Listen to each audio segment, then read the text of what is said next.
Wireless, huh?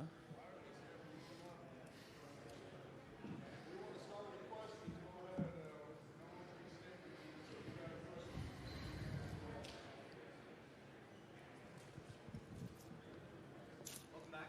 What's the priority for your coaching staff? Priority is always trying to get our new guys acclimated as quickly as possible. Russell Westbrook, Dario Saric. Having a great training camp. We have 4 days of practice before we head over to Abu Dhabi. And then getting off to a great start. I think it's so important for us to attack October, attack November, and start to feel good about ourselves, get that confidence back. Just met with the team for around 25 minutes and talked about a lot of things last season, this season.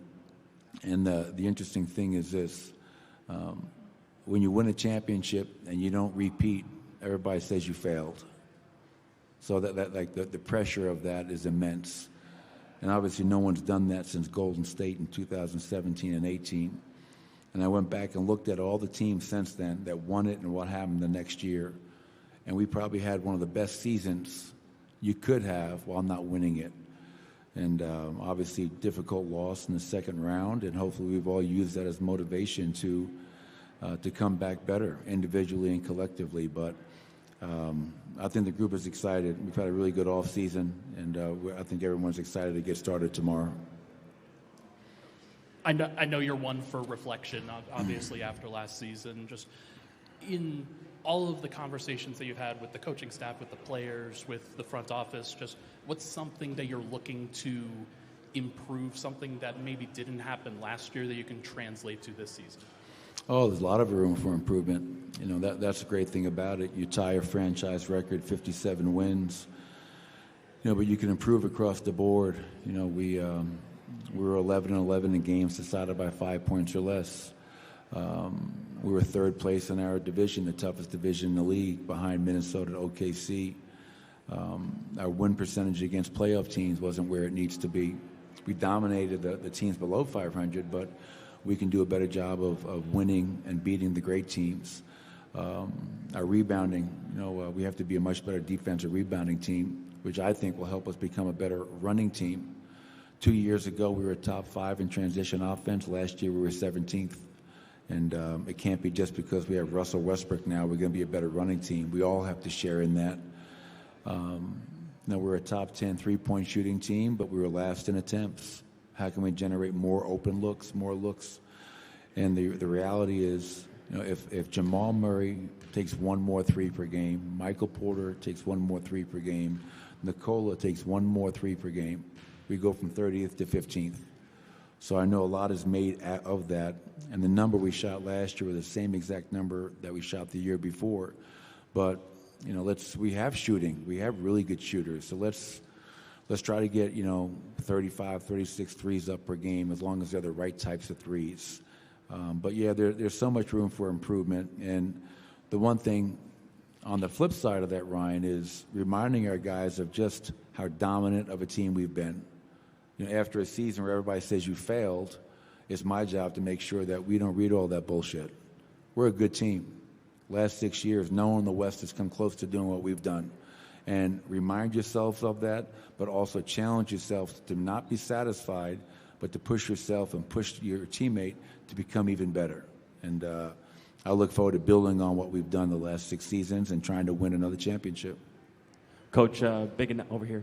Big announcement this morning with 9 News, the partnership over the air for 20 games on, over the air. How big is that for the Nuggets fans to be able to see some more games on television? It's huge news, great news, and obviously I know it's something that Josh and the entirety of KSC have been working very hard on for a long time now. And as you mentioned, the most important part of that is for our fans. I feel we have the best fans in the NBA. And they've been a huge part of our success. And now the fact that our fans can watch the Nuggets play is going to be great, because that's one thing you hear as you walk or drive around town, is that there's people that haven't been able to watch the Nuggets or the Avalanche. And, obviously both teams are in the middle of historic runs with great players, and we want our fans to see as many games as possible. So I thought that was great news. Coach, the young guys are going to be important this year. Everybody says it. Christian, Payton, and Julian Strawther. How much improvement can you expect from each of those guys? Can they improve each one by 10% or 20%? Do you ever think of it like that? I never think about it from a percentage standpoint, Chris, but obviously, losing KCP is a big loss. But now you have two guys in Christian Brown and Julian Strawther who are more than ready and willing and able to take over that opportunity.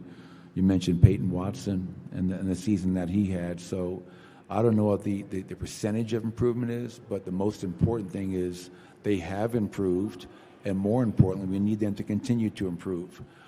Julian Strawther was in the gym every day this summer, every day. And the guy was a workhorse. And to see what he did last year in the first 40 games before he got hurt, what he did in Summer League before he hurt his ankle, and in this gym leads me to believe that he's poised and ready to have a really good second season. Christian Brown, the guy helped us win a championship as a rookie. You know what you get from him every single night. And he's another guy that was in the gym a ton this summer. And same with Peyton Watson. Peyton's ability to impact the game on both ends of the floor. I saw a stat, his 88 blocks were, and coming off the bench, he's among the league leaders in blocks per game for a reserve player that's not really a big. So yes, those three guys are going to have a huge impact on the season, and look forward to helping them, continue their improvement. Michael, when you're looking at who's going to be the starting shooting guard, what kind of things are you going to weigh? Yeah, well, it's not just about, I think a lot of times it's just about, well, who had the better stats? I think anytime you look at a starting lineup, it's also got to be what complements the lineup. We already know that we have Jamal, Michael, Aaron, Nikola, pretty good four-man unit. Which player is going to help complement the starters? Which player is going to help complement that second unit? But both Christian and Julian will get chances to be with both groups. And I never believe in just giving things away. I want guys to earn it, fight for it. And, Christian's done it. He started games. And obviously Julian, much younger, he'll have a chance as well. But, competition's healthy.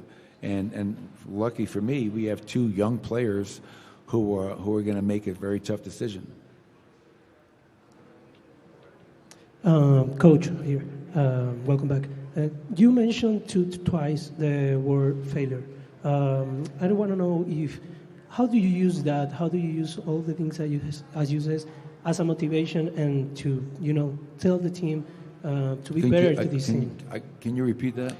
When you said the word failure twice, do you use that as an extra motivation? Do you use that for you as for the team and as an extra motivation to be better this season? Or do you think you're going to be relaxed about that and you just said that word and you just mentioned that here?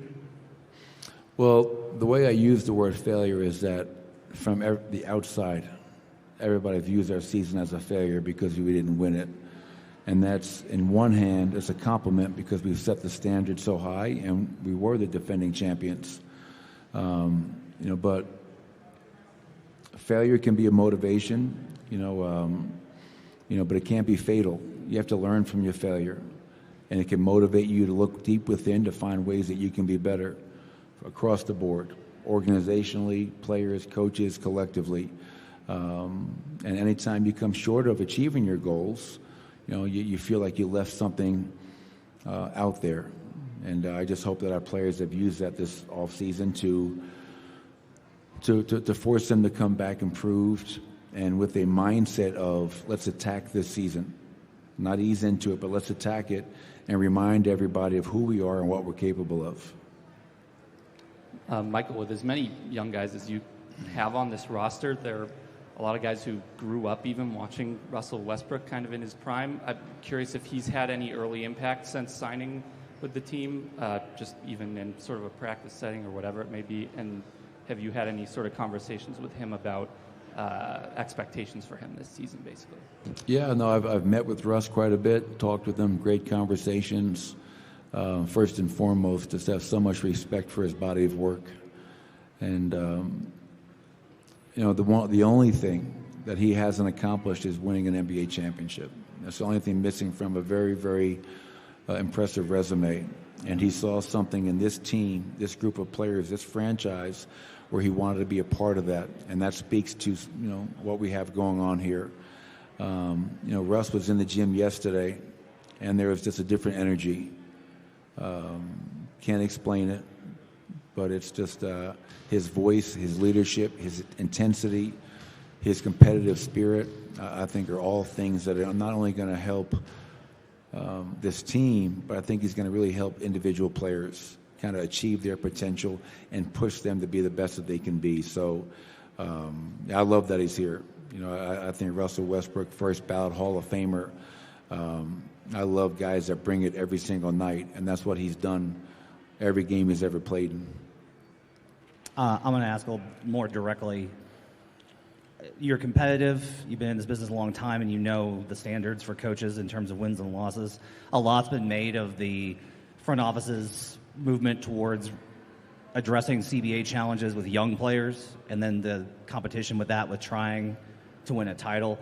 What's your view on trying to approach this season and any potential disagreements or conflicts that there might be between your priorities as a coach and what the front office has to do? Well, me, Calvin, Josh, I think as long as we're aligned and communicating and collaborating and also challenging each other, like Calvin and I shouldn't always agree. If we're always agreeing, then we're not really accomplishing what we need to accomplish. But through those disagreements and through those conversations, you come to a greater good. And this is a reality. I mean, like you look across the NBA landscape, teams are letting great players walk because they don't want to approach that really dirty word of second apron. And as a coach, I have to educate myself because I put blinders on. How do we win the game tonight? But I have to give respect to Calvin. I have to give respect to Josh and understand that it's more than just tonight. It's also a much bigger perspective on how we're going to be set up for success, not just tonight and this season, but for down the road. And all you ever want as a coach is to have the support from your front office and have the support from your ownership group. And I have that. I've had that from day one. And I feel very fortunate to have the relationship that I have with both Calvin and Josh because I've been around this game a long time, and I know that doesn't exist in a lot of places. Coach, you've said a lot that, dynasties aren't linear. You've brought up the Spurs in the past in terms of they've never won any. They didn't win back-to-back, but, they won a number of championships over a number of periods of time. What does that look like for you if you guys are to kind of approach that kind of franchise with that kind of championship level staying power? And how important is that to you guys, going into this year to kind of accomplish something like that? Well, it's really important. If you're not striving to be the best, what are you, now you're just wasting time. And like Moses Malone used to say, ain't no half-stepping. If you're going to do it, do it. And I think we have a locker room of 21 players down there excited for camp, but also excited for what the season holds. And, Jamal Murray said something really interesting. Like, he reminded his teammates, don't take this for granted. Like, we have a championship window. Not every team has a championship window. And what do? Do you take advantage of that, or do you look back in 20 years and have regrets? And the vibe and feel I get from our players is that they tasted success. They tasted being feeling what it's like to be on that mountaintop. We were knocked off last year. So, let's get back up. Don't feel sorry for ourselves and continue to work. But I made the point about San Antonio because everybody wants to repeat, but they never did that. But they had a standard of excellence year in and year out. When you ask anybody in the NBA community, they'll say, hell yeah. San Antonio definitely had a dynasty. And, you want to be remembered as a team that achieved greatness. And hopefully we can do that. That's our goal this year. And I'm excited to start this journey with everybody in this building pulling in the same direction. Coach, back here. What position is Payton? And I don't mean like shooting guard, small forward. I mean like on offense, is he, along the perimeter, or is he in that dunker spot? On defense, do you see him more up top, guarding point of attack, or do you want him a little bit closer to the rim as that secondary shot blocker? All the above, and the reason I say that is because in today's NBA, I think versatility is such a key word. And so you talk about Payton offensively. Can he play along the dunker and mimic what Aaron Gordon does with Nikola? Of course he can, and I think he's going to get better and better at that. Can he be a guy that catches on the perimeter and go and catch and attack the rim? We were, I think, 29th in free throw attempts a game last year. Peyton Watson should be living at the foul line. He has to have that attack mindset. He shot around 29 from three last year, and we have a goal for him this year to be obviously 35 or higher. Lofty goal. He's put the time in. He's put the reps in. And if teams are going to leave him open, he's got to make them pay. Defensively, what I love about Peyton is he can guard Steph Curry one night. He can guard Kevin Durant the next night. He can guard Karl Anthony Towns maybe the night after. And so I think it's my job to put him on the best matchup for us. Who can he go out there and stop? And I think it's important for Peyton to continue to work on his offensive craft, but always come into every game thinking, how can I dominate defensively? Because when he does that, that ignites our break, and that's when I think we're at our best. I think Peyton's offensive and defensive versatility is very impressive, and you'll see him probably all over the court doing a lot of everything this year. Coach, staying on the topic of defense, you mentioned the absence of KCP. Last couple of years, you've had the luxury of being able to assign him to the best guard on the other team. How do you envision it working now? Who guards Steph Curry, John Morant, the smaller guards? You have a number of guards that are eligible. How do you see that working out, guarding a smaller guy?